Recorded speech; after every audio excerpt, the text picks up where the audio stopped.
Capcom recently had sent out a warning to they put the Street Fighter community on notice for the people that have been hacking here, and Oh man. it says here it has Been come to playing the our game a little attention. early. Yeah, it has come to our attention that apparently they didn't know that users have been accessing Street Fighter 6 closed beta test software and playing the game outside of the designated period. This is a violation of the CBT terms of service and can be seen as a violation of the Capcom Pro Tour Code of Conduct. For the avoidance of doubt, from this point forward, any player who is shown with clear evidence that has been accessing the the beta is an unauthorized way may be deemed ineligible for upcoming Capcom Pro Tour and Street Fighter League sessions. We appreciate your cooperation and understanding in helping maintain fairness and competitive integrity of our competition. So Yeah, I mean, there's a lot of ways to take this, and I mean, look, obviously, I've talked about Fightcade on this podcast just now, so it's like I don't care about the piracy aspect of it that much. It's just like, this is their tournament, this is their terms, and you're kind of being stupid if you're showing off the beta, like you're streaming it or you're taking pictures of yourself playing it at locals or stuff. You don't have to do that, you know? yeah, Yeah. That's how I absolutely. feel about it. Now when you lose, you have the ultimate challenge. It's like, yeah, I mean, I lost, but I swear I saw this guy streaming the game. Oh man, people are gonna be so annoying about this. Yeah, they are going to be so annoying about it. And Yeah. I've got a lot to say on this. Mm-hmm.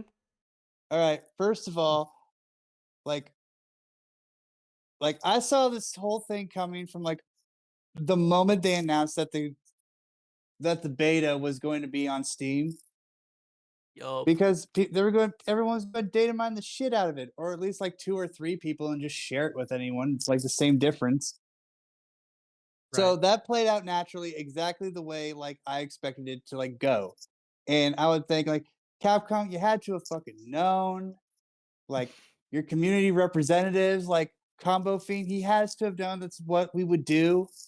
Like, It come happened on. with SF5. Yeah, it happened with SF5. Yeah. And another big thing is like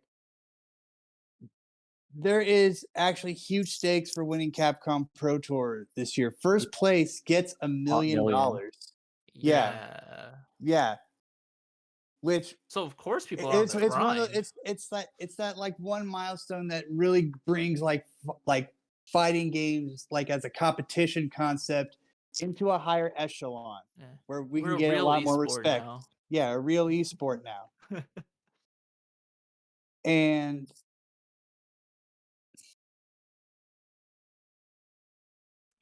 it's again, it is within Capcom's right to do this, because also it was a closed beta as well. It wasn't like it was an open beta that everyone had access to. I tried both times and didn't get any access to the closed beta. Right. So that's another level of like, if we're going to like call levels of fairness into play here, then that's like, because just having time with like a new game gives you so much of an advantage, just even if like it's going to be tweaked to where like a lot of things Are going to be don't nerfed. work anymore. Yeah. But like the core idea is still there. They're not going to take out the core idea. Yeah. I mean, something people are saying about the game is like, it is hard. It is like very heavy on the mental stack to keep track of the drive meters, to look for drive rush, to look for all this different stuff. Even though it's a deceptively simple game that is still Street Fighter, still pretty ground based. But yeah, and I guess the thing with that is like when you have this closed beta that's like available for what was it, like a couple days, like a weekend, maybe a week? It was I like don't remember. 3 days, and for the first day it was basically down due to server load anys. So Yeah, so it's like I don't know how much that could actually give you an advantage, but once the crack is out there, it's like obviously people are going to be grinding on it.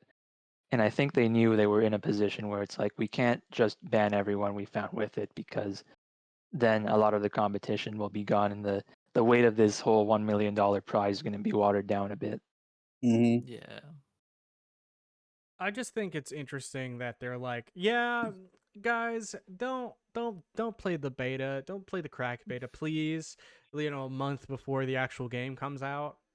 Please, guys, come Please on. just, Be you know, cool. stop. You know, look, we gave you the we gave you They the were demo. very nice to us. They were very nice to us. giving Yeah, Momochi's us the but we're PC opportunity. gamers. Momochi's complaining, guys. We gotta calm him down. So could you just knock it off, please? And I mean, this, I think it'll initially matter, you know, that these people had, you know, have a little bit of a head start. Well, when is Evo? Is Evo Evo's like... in Evo's August. August. Yeah, so August, that's like yeah. Okay, a month so after. Yeah, they Yeah. have Or a 2 little months bit of a after. head start. Yeah, a little bit of a head start. Oh god. Okay. They've only been playing it since the first beta. Yeah. Yep. Yep. I mean, and the downside too is that they have the people that have access to the first beta get access to the second beta, so they you know, Yeah. they get all the perks. I can definitely see that this being the right thing to do, but I definitely think it's a little too late. I don't see the I point of mean, them, you know, doing this I now. think I I mean, think I'm we're all disappointed in gonna the lack of foresight in this situation here. eat our words once like a Honda main comes out and wins Evo or something, you know? Dude, Yeah. that Honda man's gonna Yeah. fucking beat me, bro. Honda looks fucking sick. Well, when you, okay, so first of all, when you win, I just want you to know that now that you said that on this podcast, is legally binding that you have to give us like a quarter of that million. It's I true. mean, It would help yeah. the podcast Would immensely. help us out a lot. Okay, so just keep that in mind. Dude, I have no idea what I'm gonna do with $250,000. So yeah. You mean $1 million? Well, actually, it's like $500,000 because what is it, like taxes? Is like It's Oh, not yeah, that big of taxes. Get out of Oh, here. I'm gonna be stuck. no, yeah, I'm gonna be yeah, it stuck with like is. 120 fucking $5,000. I'm like, they'll be like, yeah, I'll split it. If you have $1 million, I think like half of it is like a good portion of it is tax. Maybe like around half, I would imagine. Yeah, It's like some Mhm. absurd number. Ah, at the that very doesn't sound at the right. very least, like 45%. Yeah, something.